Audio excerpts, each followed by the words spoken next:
Selamat malam jemaat yang dikasihi Tuhan. Kita bertemu lagi dalam acara jemaat seperti biasa hari Rabu. Sekarang tanggal 5 Juli ya, 5 Juli 2023. Dan pada hari ini kita akan membahas soal hamba kebenaran, bukan hamba dosa, dari Roma 6. Silakan masing-masing siapkan. Dan kita diwakili oleh 20 peserta. 20 orang. Ya. Untuk itu mari kita bernyanyi mengenai Ku Diubahnya. PKJ 200.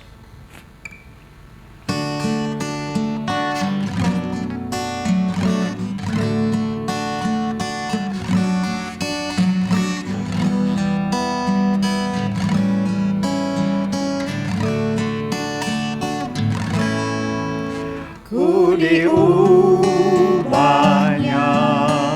saat ku berserah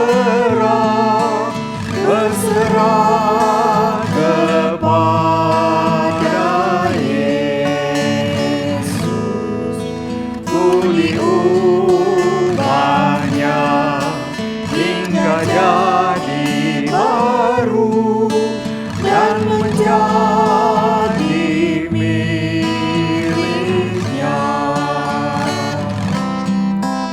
kegemaran lama telah lenyap dan yang baru lebih berkenan.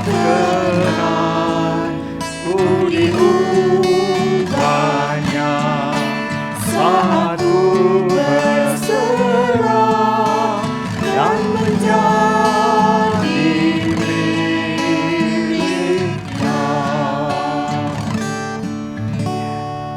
ya, jadi kita melihat di sini, saudara-saudara, perubahan atau lompatan atau perpindahan seseorang dari tabiat lama menjadi manusia baru itu dilihat sebagai hasil dari penyerahan diri pada Tuhan. Jadi bukan upaya-upaya kita yang cukup berhasil atau usaha-usaha kita yang memenuhi standar. Tapi perubahan di sini diandalkan pada jasa dan pekerjaan Kristus. Saat aku berserah, karena Dia yang punya jasa untuk mengubah status, mengubah keadaan kita dari manusia lama atau menghamba kepada dosa kepada kedudukan baru. Ya, inilah yang dibahas di dalam Roma pasal 6. Untuk itu kita akan berdoa supaya kita dipimpin Tuhan di dalam memahami Roma 6 mulai ayat 12. Saya minta Saudara Linda untuk membawa kita dalam doa pada PA ini. Mari kita berdoa. Puji dan syukur Bapa di dalam surga untuk kasih setia Tuhan yang sungguh besar buat kami, menjadi anugerah di dalam kehidupan kami. Kami boleh diubahkan menjadi manusia-manusia yang berkenan kepada Tuhan. Tuhan, biarlah Engkau juga sertai di dalam pemahaman kami pada hari ini untuk kami dapat memahami betapa besar kasih setia Tuhan ini. Dan kami juga boleh hidup makin berkenan kepadamu.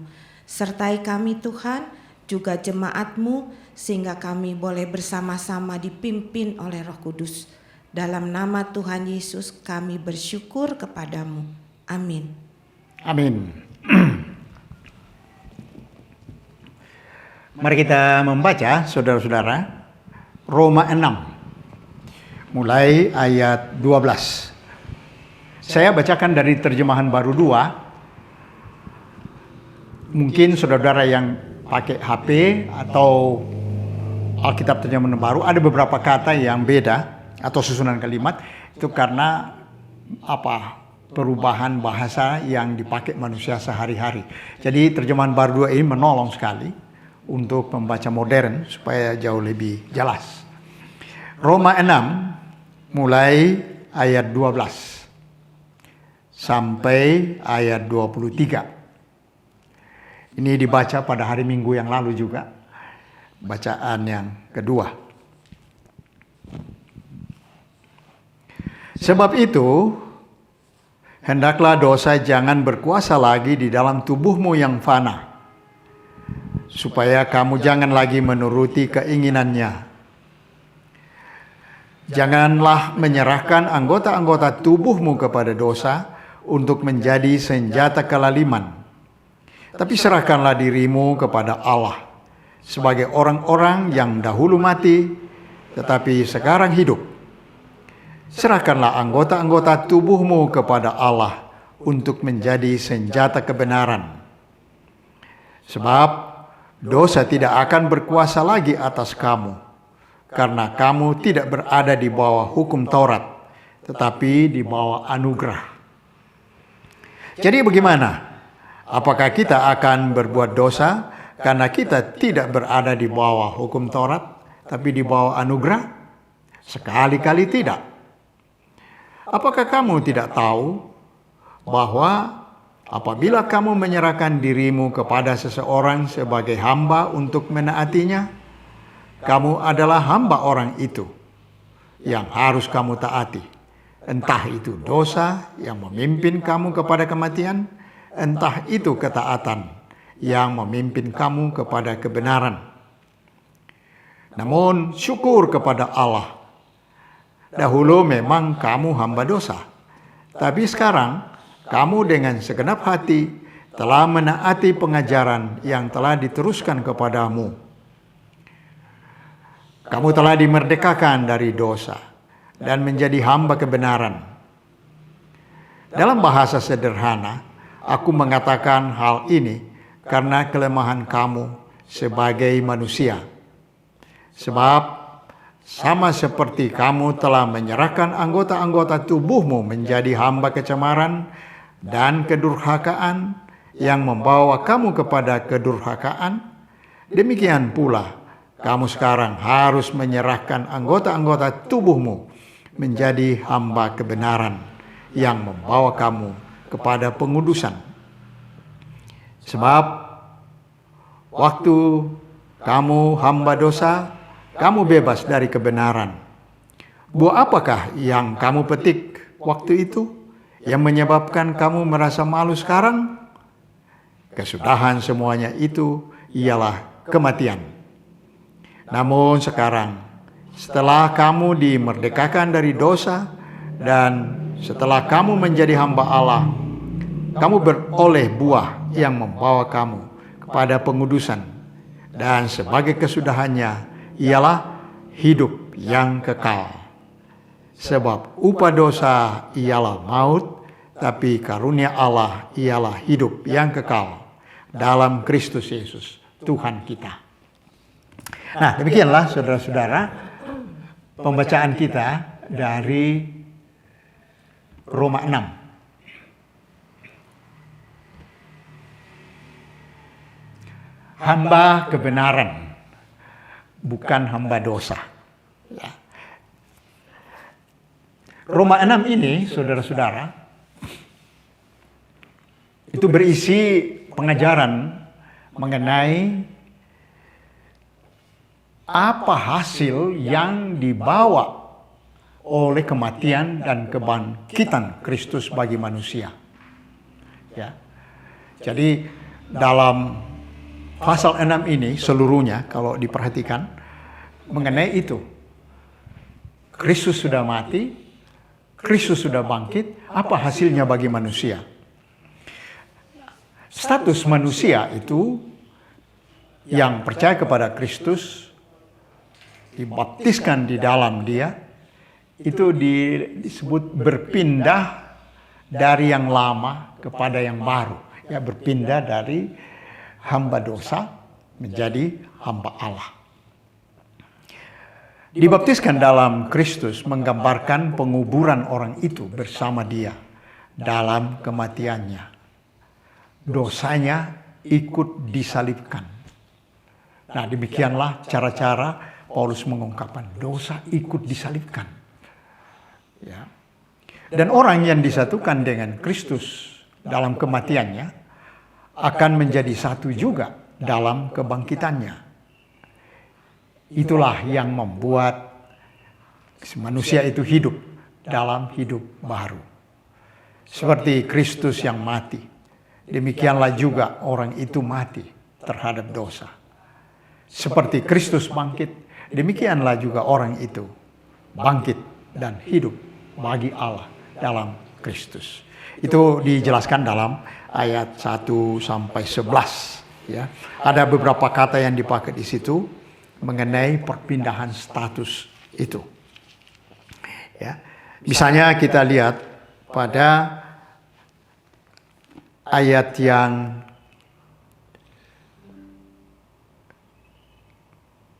ke-14 ya. Tolong ya Desi ya, baca lagi ayat 14. Sebab kamu tidak akan dikuasai lagi oleh dosa, karena kamu tidak berada di bawah hukum Taurat, tetapi di bawah kasih karunia. Nah, ya, itu disebut di situ kasih karunia ya. Di sini disebut anugerah. Anugerah pemberian. Ya, jadi kamu tidak lagi di bawah hukum dosa. Kuasa dosa karena tidak di bawah hukum Taurat.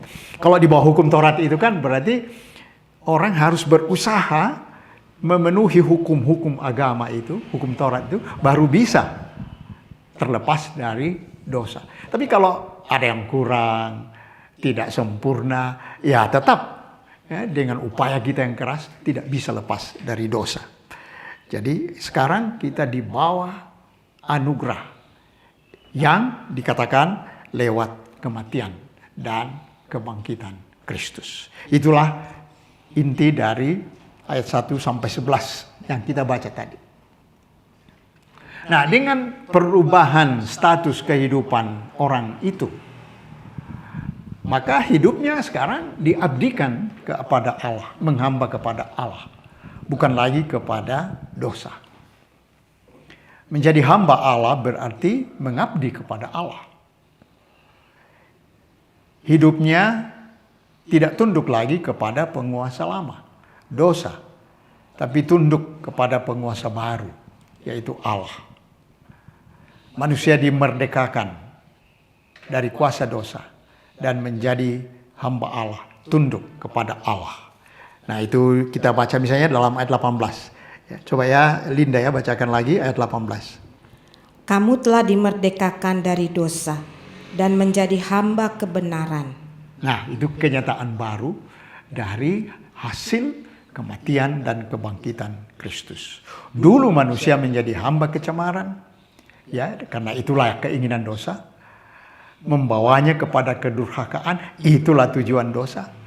Sekarang diubah menjadi hamba kebenaran yang membawanya kepada pengudusan, menjadi terpisah dari dunia yang dipenuhi dengan kuasa dosa.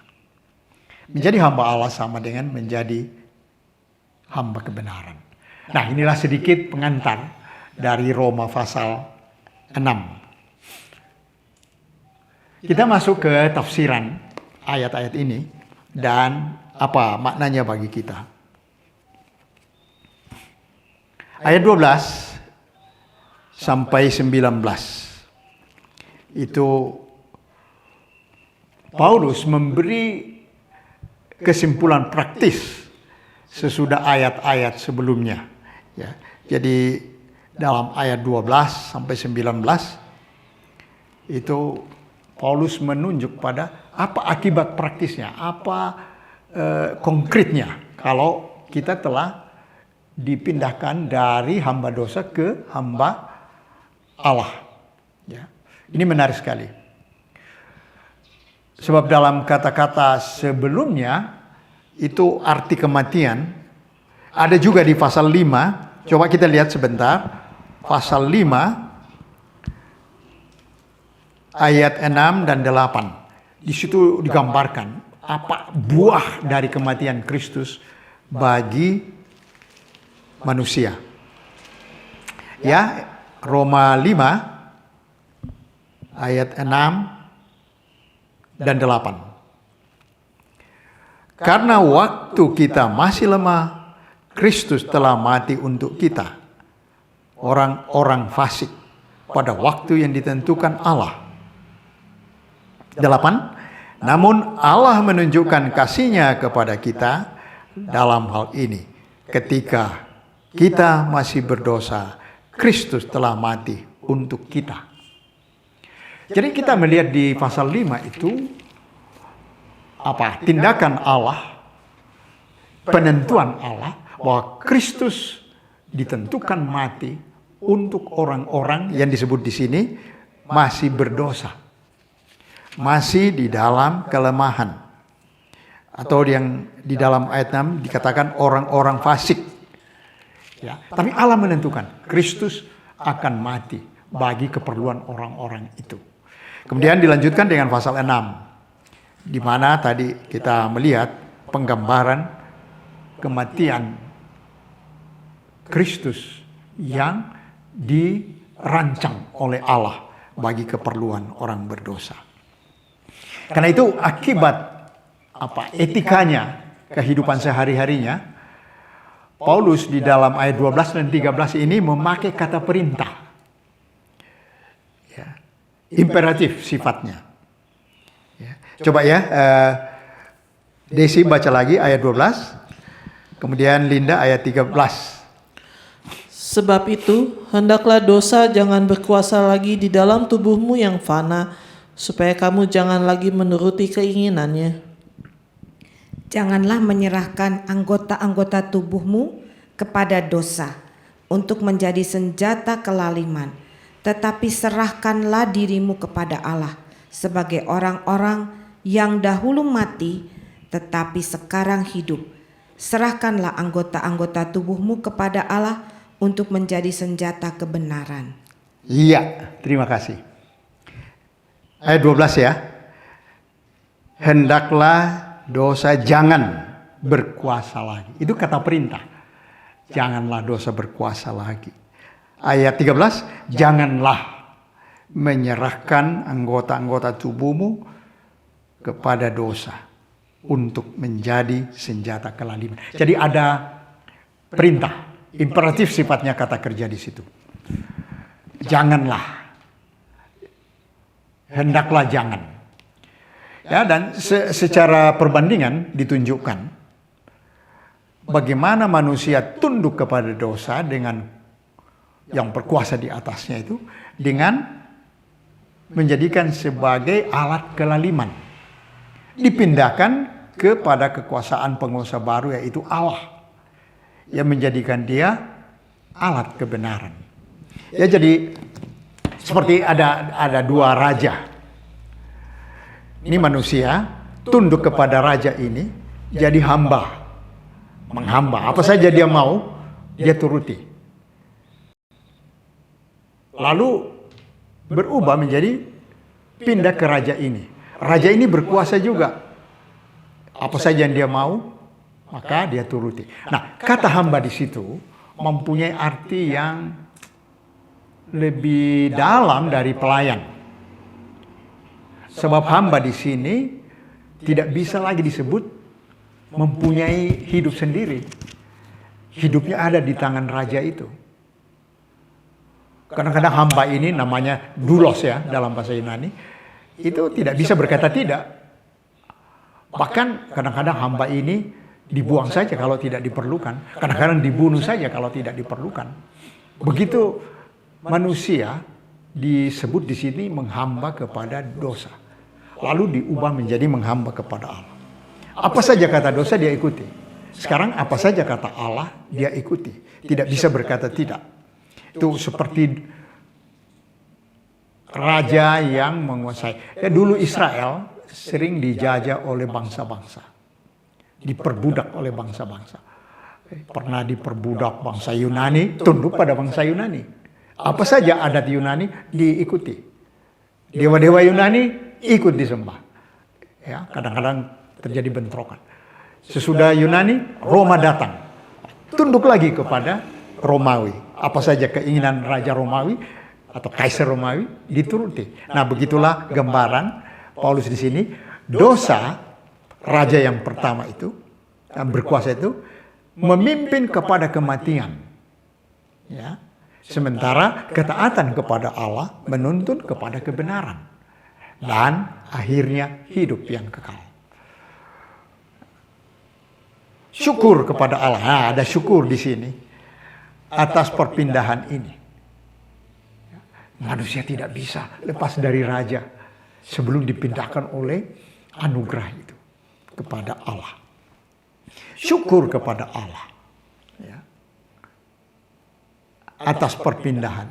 Sebab dengan cara ini manusia beralih kepada dari hidup sebagai hamba dosa itu dan anggota tubuhnya menjadi alat untuk memuaskan dosa itu, kelaliman misalnya, membawa kematian. Terus dipindah kepada hidup sebagai hamba Allah karena menaati pengajaran yang mereka terima, sehingga menjadi senjata kebenaran, senjata pengudusan. Wah, jadi kita melihat di sini satu perubahan besar, ya, seperti lagu kita tadi, aku diubahnya.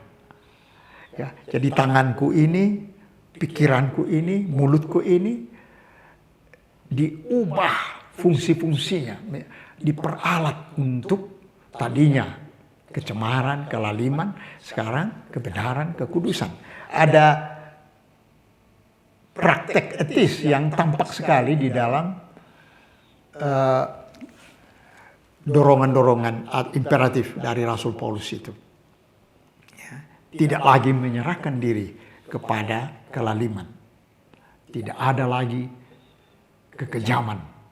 Tidak ada lagi perbuatan-perbuatan yang mengecilkan manusia, yang menindas manusia.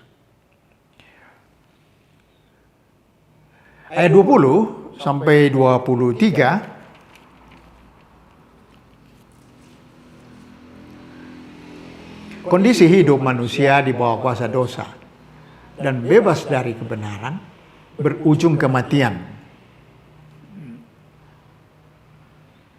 Coba baca lagi ya, ayat 21. Desi ya, tolong ya. Buahnya apa?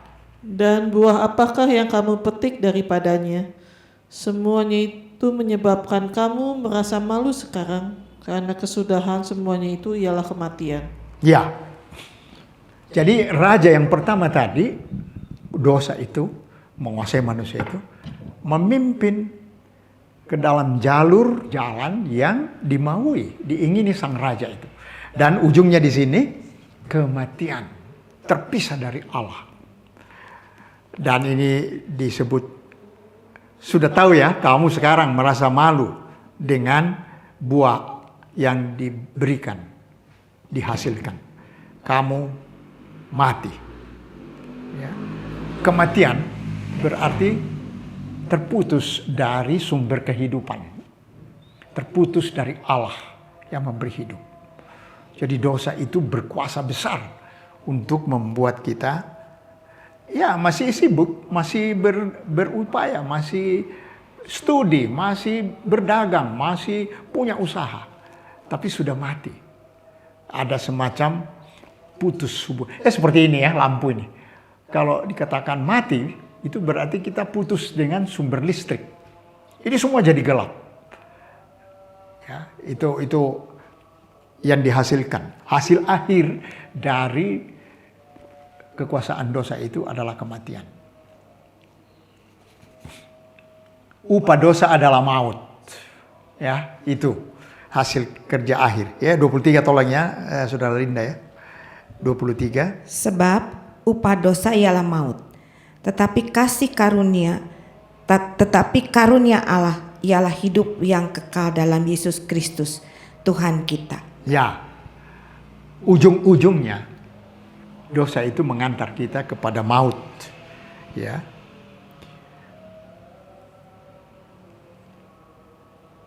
Tetapi karunia Allah ialah hidup yang kekal.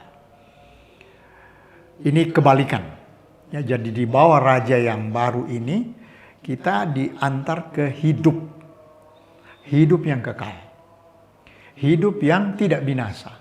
Hidup yang berlangsung terus bersama Tuhan sampai di sorga. Ya, hidup yang tidak binasa, tidak cemar, tidak layu, tersimpan di sorga. 1 Petrus 1 ayat 3 dan 4. Ya, di situ dijelaskan. Hidup ini hidup yang tidak binasa, hidup kekal. Setelah menjadi hamba Allah, hidup dalam kebenaran dan pengudusan, manusia mendapat hidup yang kekal. Hidup lama telah diperbarui, sehingga manusia lama menjadi manusia baru. Dalam nyanyian PKJ 200 tadi, yang kita nyanyikan, kita mengalami, aku diubah menjadi baru, kegemaran lama telah lenyap, yang baru lebih berkenan. Itu nyanyian kita tadi. Jadi ada pengalaman praktis dalam etika orang yang dipindahkan statusnya dari hamba dosa kepada hamba kebenaran, hamba Allah. Nah, ada perenungan saudara-saudara, jika kematian dan kebangkitan Kristus itu telah berhasil membawa manusia ya berpindah dari hidup lama kepada hidup baru, dibawa raja lama pindah ke raja baru dan menghamba kepada Allah. Jadi dia menjadi senjata kebenaran, alat kebenaran. Pertanyaannya, mengapa masih ada orang percaya menghamba kepada dosa, menjadi alat kelaliman misalnya sekarang ini? Ya, jadi kita tidak berbicara kepada atau mengenai orang-orang yang tidak percaya, tapi mengenai orang percaya, orang Kristen. Kenapa masih terjadi bahwa sudah pindah dari raja yang pertama tadi, dikuasai raja yang baru, yaitu Tuhan, kenapa masih menghamba kepada dosa? Nah, itu perenungannya. Ada yang mau nanggapi? Silakan.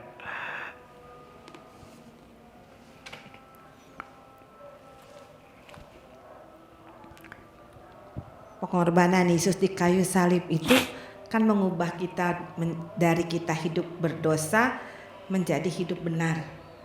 Itu kan merupakan satu kasih Allah kepada kita sebenarnya dan anugerah buat kita.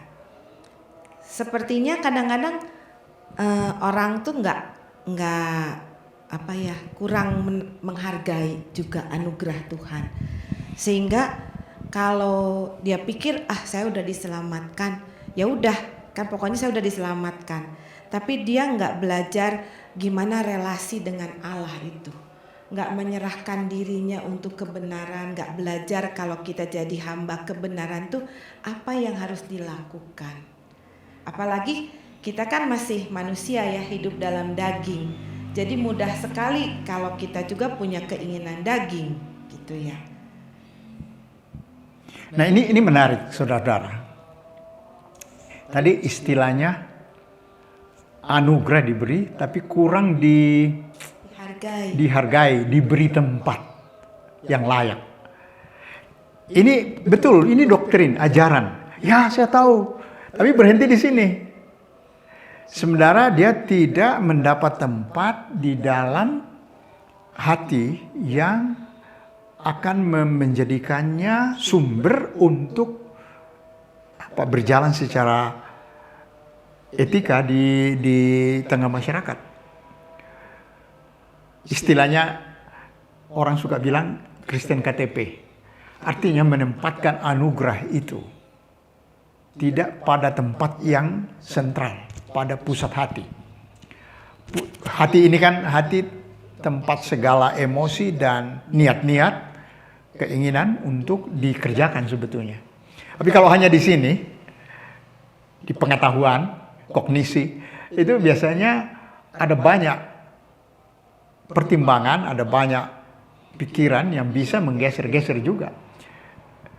Lalu keinginan saya bisa ditaklukkan lagi pada pikiran-pikiran yang baru. Seorang Kristen yang mungkin hafal berbagai ayat atau paham berbagai ajaran Kristen, tapi tidak pernah betul-betul terpengaruh untuk hidup sesuai dengan anugerah yang memindahkan dia ke dalam suasana baru itu, sehingga tetap menjadi manusia lama. Ya. Nah, ini apa yang dikatakan ini menarik sekali, bahwa apakah kami menghargai pemberian itu atau menjadi sumber sukacita, sumber kekuatan untuk hidup betul-betul di dalam kehidupan yang disebut di sini kebenaran dan pengudusan. Ya. Ada seorang teolog dari Jerman namanya Bonhoeffer, Dietrich Bonhoeffer. Dia mengangkat suatu istilah, yaitu cheap grace, anugerah yang murah atau anugerah yang murahan, yaitu ya menerima anugerah tapi tidak mau berdisiplin di dalam hidup yang dikehendaki anugerah itu, tidak mau menjadi murid, pengikut, hanya tahu. Ya, jadi pengikut Yesus itu kan macam-macam ya, hanya yang tahu kemudian mundur kalau situasinya dia tidak cocok lagi. Tapi ada orang yang taat totally kepada apa kemauan raja ini. Dia upayakan, dia jalani. Soal sering jatuh, ya mungkin saja jatuh, tapi dia segera kembali. Dia cepat-cepat kembali ke hidup yang dikehendaki Tuhan. Ada istilah Kristen babi dan Kristen kambing. Kalau kambing itu jatuh ke dalam air, itu tidak tahan dia. Dia segera keluar dari air, segera keluar dari lumpur. Karena dia tidak suka dengan lumpur itu. Itu namanya jatuh dalam lumpur. Tapi kalau babi, lihat kubangan, lihat air begitu, oh dia masuk lumpur. Dia berkubang di sana. Sampai kepalanya, sampai badannya, kakinya semua berlumpur.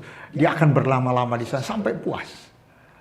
Nah, itu gambaran tentang seorang Kristen yang mungkin saja bisa jatuh, tapi segera keluar. Tapi kalau Kristen babi jatuh lalu senang di sana.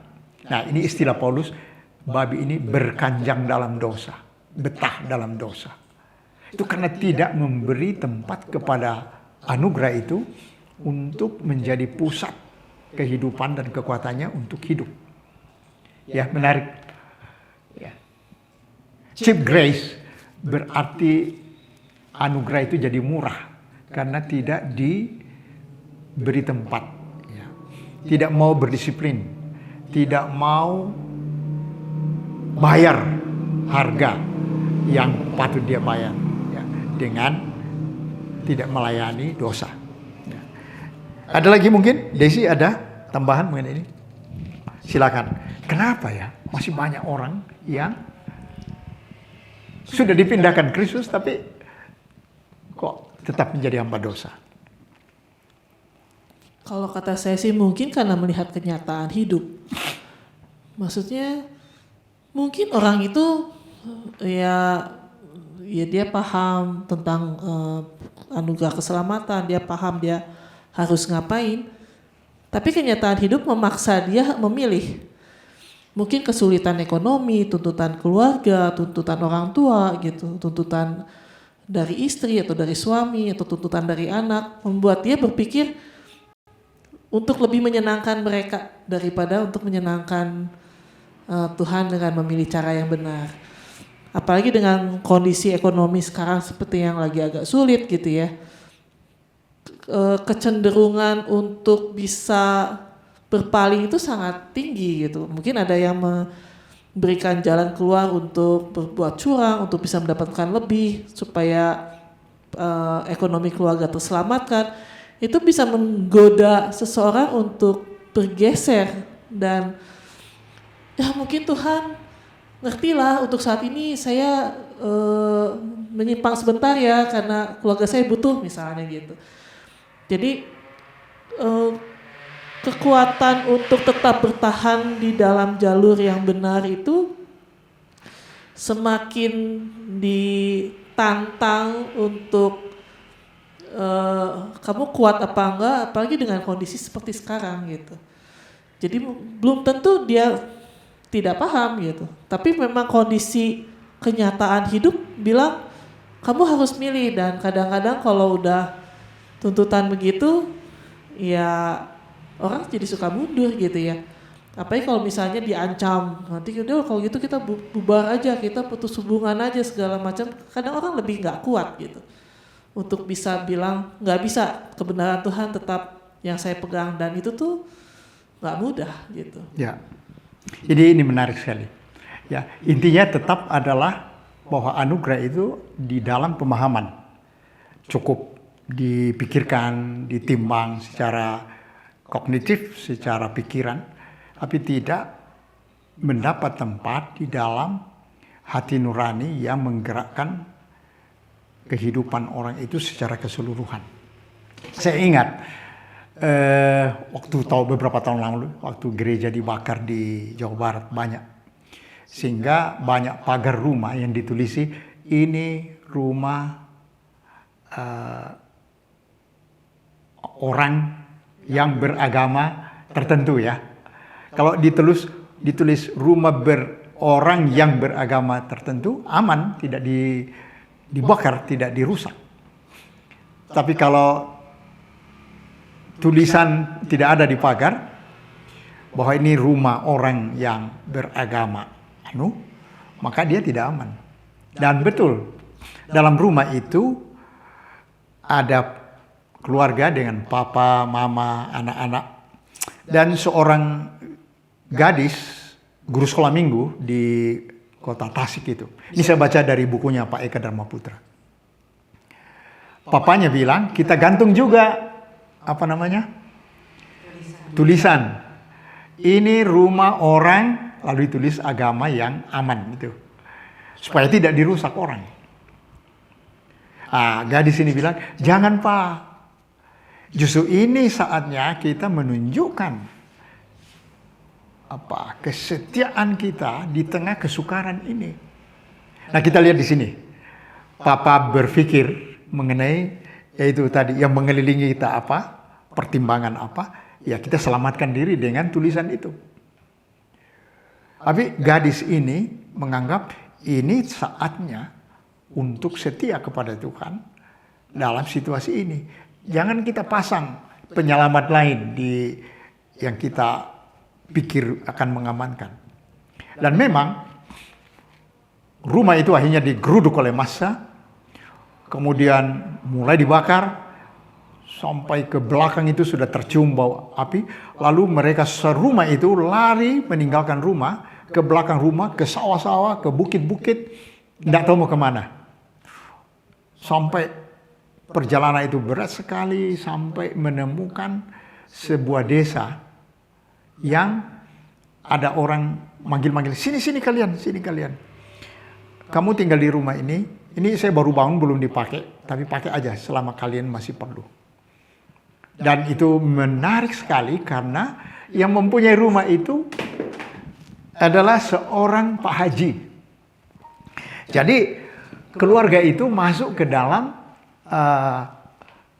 rumah itu dan boleh ditinggali sampai Tasik menjadi aman. Nah, sekarang keluarga itu sudah pindah semua ke Australia karena trauma itu. Tapi cerita ini dibukukan oleh Pak Eka untuk menggambarkan iman seseorang yang bertahan di pengertian, hitungan-hitungan, pikiran-pikiran, dengan iman yang sampai ke dalam hati untuk menjadi hamba kebenaran. Itu memang kerasa di dalam situasi yang paling sukar. Ya. Siapa orang Kristen yang hanya berpikir mengenai ajaran ini? Siapa orang Kristen yang memang menaruh firman itu di dalam hatinya untuk menggerakkan? Makanya disebut akibat etis dari kehidupan itu dalam praktek, secara praktis. Dan banyak contoh di mana banyak orang yang dalam situasi tertentu mundur, tidak bisa lagi percaya kepada campur tangan Allah. Tapi orang lain tetap menaruh di atas segala-galanya kesetiaan dalam kebenaran itu.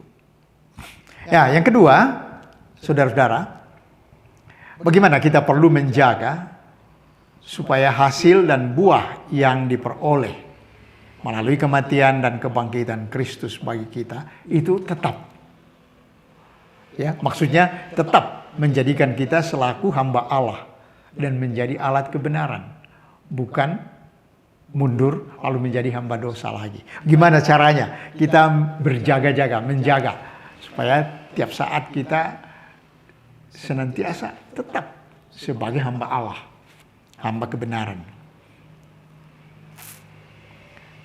Ada yang mau menanggapi? Silakan. Kalau kata saya tetap berakar kepada Tuhan. Lalu kita tetap menempel pada pokok anggur kita. Ya, Yohanes 15 itu ya. Ya, pasti kita akan berbuah terus. Dan gak mungkin kita gak akan berbuah. Artinya kita harus punya relasi yang baik, yang akrab dengan Tuhan, yang mengubah hidup kita. Gak mungkin kita bisa mengubah diri kita hanya cukup dengan kita percaya anugerah Tuhan aja. Tapi kita juga perlu mengisi hidup kita. Seperti yang tadi Pak Anton bilang, kalau anaknya yang guru sekolah minggu itu bilang jangan, dia percaya, pasti dia juga beriman teguh dengan cara berakar pada menempel pada pokoknya. Ya, ada nggak, Linda, cara-cara praktis bagaimana itu menempel, bagaimana itu berakar di dalam pengalaman, ya? Apa usaha yang, apakah cukup ke gereja sekali seminggu, Ya, cukup. atau apakah ikut PA ini, misalnya gitu, gimana? Harus Persis. punya pengalaman pribadi. Ya, apa-apa bisa dibagikan mungkin bagus. Ya, kalau saya terus terang, saya harus punya waktu untuk baca firman. Meskipun kalau misalnya saya sesibuk-sibuknya baca satu ayat, tapi ayat itu menjadi perenungan saya untuk sepanjang hari. Kalau saya punya waktu banyak, saya bisa baca ya satu pasal, 2 pasal yang saya bisa renungkan. Makanya saya sangat mendukung sekali ya kalau ada kegiatan di gereja itu baca firman sama-sama, contohnya ya bertumbuh bersama-sama gitu ya. Tidak hanya begitu aja, tapi doa kita. Karena kita tahu bahwa doa itu nafas kita. Kalau kita nggak pernah benar-benar punya jam doa, gimana kita bisa merasakan hubungan kita dengan Allah Bapa tuh seperti apa? Makanya kadang-kadang kalau kita punya jam doa yang benar, kita bisa berdoa tuh sampai meneteskan air mata. Ya, karena kita melihat bagaimana penyertaan Tuhan, kasih Tuhan di dalam hidup kita. Ya, jadi kita berdoa berarti kita bicara ke Dia. Iya. Kita membaca firman berarti Dia bicara ke kita. Ini suatu dialog ya, percakapan. Ini usaha Linda untuk menempel atau berakar tadi ya, upaya untuk terus bercakap. Ada yang bilang Alkitab ini bahasa cinta dari Bapa, tempat Tuhan mencurahkan hatinya supaya kita baca. Jadi tidak cukup sekali seminggu di mimbar itu ya. Kadang-kadang kelemahan kita adalah justru karena mendengar firman hanya dari mimbar gereja sekali seminggu, tidak di dalam kerajinan menyimak secara pribadi apa ini artinya bagi saya. Kadang-kadang doa kita juga tergantung situasi, kesibukan mendesak sehingga kita tidak sempat berdoa. Padahal doa itu kan semacam kehidupan. Tidak berdoa seperti tidak bernafas. Kalau tidak bernafas ya mati. Ya, jadi kira-kira pengalaman praktisnya menjaga diri adalah jangan mengabaikan relasi. Ya, gambaran dari Yohanes 15 tadi yang dipakai Linda itu kan pokok anggur dengan dahan atau rantingnya itu tersangkut rapat secara organis, mengalirkan makanan dari pokok itu ke ranting. Organis sifatnya, hubungannya organis. Tidak mati hubungannya. Ada juga hubungan mati seperti paku dengan tiang. Paku dengan tiang itu tidak ada kehidupan, tapi erat juga. Ya, artinya saya bisa menjadi orang Kristen yang cukup memenuhi syarat, terdaftar di gereja, sudah diupacarakan baptis, CD, bahkan mungkin bergiat, tapi tidak pernah tersambung dengan Tuhan dalam aktivitasnya, dalam kegiatannya.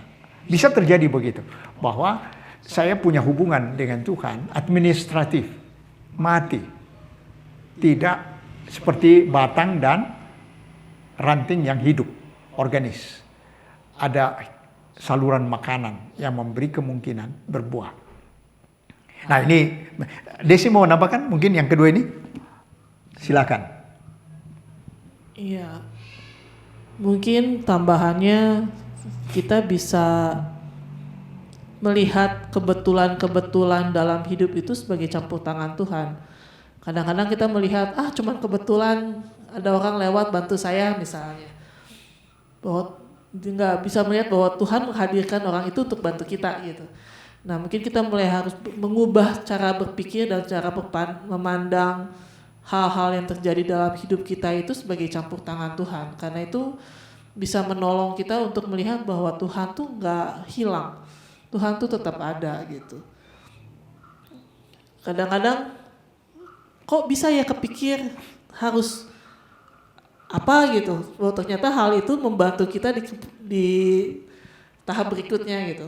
Kadang-kadang kita cuma berpikir kebetulan. Jadi nggak melihat bahwa Tuhan tuh ada hadir menolong. Karena saya merasa bahwa banyak orang yang mungkin mundur dari iman tuh karena merasa Tuhan tuh nggak ada. Padahal Tuhan tuh ada dan Tuhan tuh menolong walaupun kadang-kadang tidak kentara gitu. Ya, itu praktek hidup ya, menilai setiap kejadian sebagai bisa saja itu tiba-tiba menjadi cara Allah untuk memberikan sesuatu kepada saya. Itu sensitivitas. Ya, ini banyak pengalaman seperti ini, bahwa termasuk yang sukar-sukar itu bertanya, ini apa maksudnya Tuhan dengan ini semua? Ya, sehingga kesaksian muncul dari pengalaman orang karena menilai situasi. Ya saya ingat dulu di Jakarta waktu tahun 98 ya. Jakarta dibakar, banyak kerusuhan, banyak pemerkosaan, banyak pembunuhan. Itu banyak orang yang betul-betul patah semangat dalam kehidupan. Nah ada seorang bapak yang dibakar tokonya besar sekali. Kata ini saya dengar dari Pendeta Nathan Setiabudi. Bapak itu melihat berdiri di tengah arang, ya. Jadi toko itu sudah jadi arang. Dan lihat sekeliling. Toko ini saya mulai dengan kecil, hanya satu ruangan. Kemudian saya berkembang sampai luas sekali. Tokonya ini besar sekali. Sekarang jadi arang. Tiba-tiba saya berdiri di sini. Kenapa ya? Nah, menurut Pak Nathan, tiba-tiba dia menemukan, kenapa saya selama ini sejak toko ini berkembang tidak pernah lagi ke gereja, tidak pernah lagi berdoa. Kenapa saya begitu terpesona dengan kebesaran ini? Sehingga saya tidak pernah lagi menikmati hubungan-hubungan. Jadi waktu itu katanya kebakaran itu, toko itu menjadi cara menghayati, campur tangan Tuhan juga. Nah bagus karena tidak ada orang menuduh dia ini gara-gara kamu tidak ke gereja. Tidak ada. Dia sendiri menemukan, oh dengan kebesaran ini saya tidak lagi mempunyai waktu atau berurusan dengan bapak saya. Dan katanya sejak itu berbalik dan mulai mengusahakan lagi usahanya yang dulu. Jadi peristiwa-peristiwa mengajar untuk melihat campur tangan Tuhan dalam segala entah itu penyakit, entah itu kesulitan ekonomi, tapi ada sesuatu dari kesaksian orang yang setia bahwa penyakit yang paling berat pun tidak merusak hubungannya ke atas. Kehancuran yang paling porak-porandakan ekonomi tidak membuat dia menjadi alat kelaliman, misalnya mulai menipu atau mulai saya dapat WA ya dari seorang teman di Jepang, katanya kesedihan hati bisa membuat para lansia itu berbuat kriminal supaya ditangkap polisi dan masuk penjara, dan penjara itu menjadi semacam kebahagiaan. Jadi kalau nggak tahu sampai dianggap ini fenomena apa nih di Jepang, lansia itu sampai persentasenya besar sekali membuat kriminal, padahal tadinya orang baik-baik,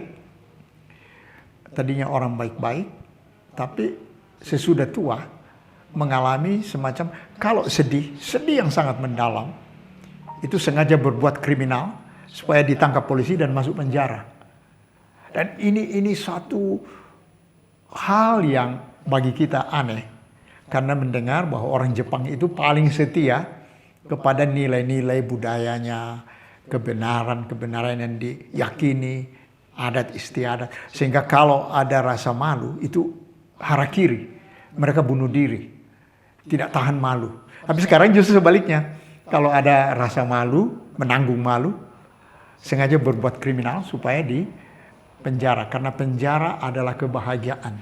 Itu menarik sekali. Dan ini justru mau mengajarkan bahwa anugerah yang besar yang membawa kita ke dalam keselamatan, hidup yang kekal, adalah kebahagiaan untuk terus mengalami cara Tuhan hadir di tengah-tengah pengalaman kita. Sehingga kita menjaga apa yang disebut hasil atau buah yang diperoleh melalui kematian dan kebangkitan Kristus itu tetap di dalam segala situasi yang paling sukar. Nah, ini tadi bentuk-bentuk cara yang memupuk supaya nilai anugerah ini berbuah di dalam kehidupan. Nah, ini sesuatu yang sangat ditekankan dalam Roma 6 ini sebagai konsekuensi etis dari kehidupan orang Kristen yang dipindahkan dari raja lama, yaitu dosa, kepada Allah sebagai raja yang berkuasa penuh tiap saat. Sebab itu kita tadi bernyanyi, saya dibarui dan niat lama sudah tidak ada lagi. Kegemaran lama telah lenyap. Kiranya kita semua senantiasa menghargai anugerah kematian dan kebangkitan Kristus sebagai anugerah Allah yang memindahkan kita dari status hamba dosa menjadi hamba Allah. Alat kelaliman menjadi alat kebenaran. Nah, itulah hidup yang kekal. Amin. Kita akan masuk doa syafaat, saudara. Kita berdoa untuk dunia dan kita juga berdoa untuk gereja. Mari kita berdoa. Alangkah besar perbuatan-Mu ya Tuhan, karena menentukan bahwa Kristus akan mati untuk orang-orang berdosa waktu mereka masih lemah. Dan dengan itu dipindahkan statusnya menjadi hamba-hamba Allah, hamba kebenaran, yang secara etis menjaga hubungan dengan Tuhan dengan cara-cara yang konkret, berbicara ke Tuhan, mendengar Tuhan bicara, mengamati cara-cara Tuhan bekerja dalam hidup kami secara sensitif, sehingga anugerah tetap dialami untuk ada di dalam hidup yang kekal, hidup bersama Tuhan. Kami berdoa untuk Indonesia ya Tuhan, supaya kehadiran-Mu di tengah bangsa kami dihayati oleh para pejabat, para petinggi, juga anggota masyarakat.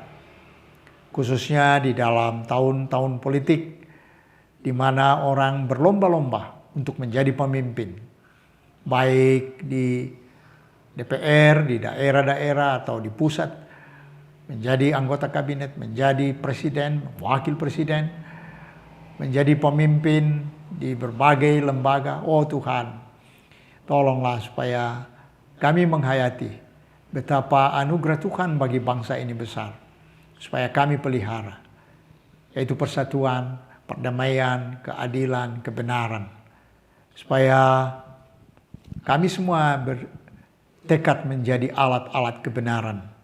Mulut kami, pikiran kami, apa yang kami sebarkan, berita-berita yang kami kirimkan, semua menolong kami untuk menerima terus tuntunan Tuhan, sehingga bangsa ini melanjutkan perjalanan dengan damai, dengan adil, dengan benar.